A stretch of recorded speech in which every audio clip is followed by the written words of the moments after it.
আপনাদের কাছে আব্বুর মেয়ে হিসাবে এবং আমি ছাতকের একজন সন্তান হিসাবে আপনাদের কাছে আমার অনুরোধ এবং দাবি থাকবে, আপনারা সবাই 12 তারিখে অবশ্যই ধানের শীষে ভোট দিয়ে আপনাদের প্রিয় নেতা জনাব কলিমুদ্দিন আহমেদ মিলন সাহেবকে বিপুল ভোটে জয়ী করে আবারও সংসদে পাঠানোর সুযোগ করে দিবেন।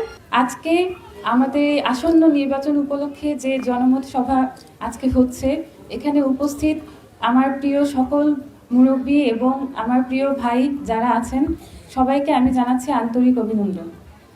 আমার আব্বু জনাব কলিমুদ্দিন আহমেদ মিলন সাহেব আপনাদেরই ছাতকেরই একজন সন্তান।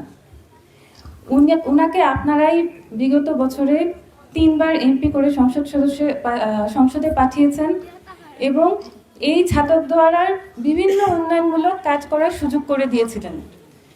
বিগত 17 বছরে উনি অনেক নির্যাতন নিপীড়নের শিকার হয়েছেন, কিন্তু কখনোই আপনাদেরকে ছেড়ে যাননি। এ গ্রেড ক্লিংকারের কনফিডেন্স সিমেন্ট, বাংলাদেশের হৃদয় জুড়ে।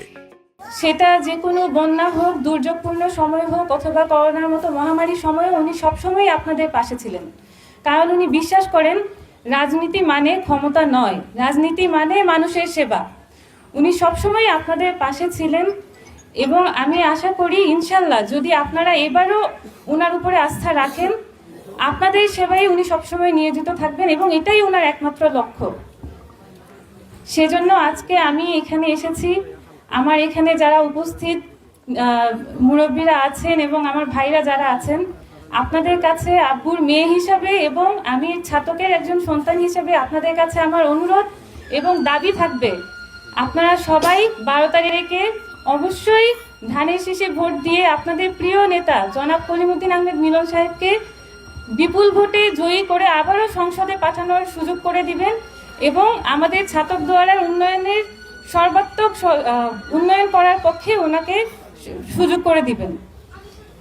এবং আমি আরেকটা জিনিস বলতে চাই, সেটা হচ্ছে আমাদের এখানে ছাতক দ্বারা যারা ভোটার আছেন, এর মধ্যে অর্ধেকই মহিলা ভোটার।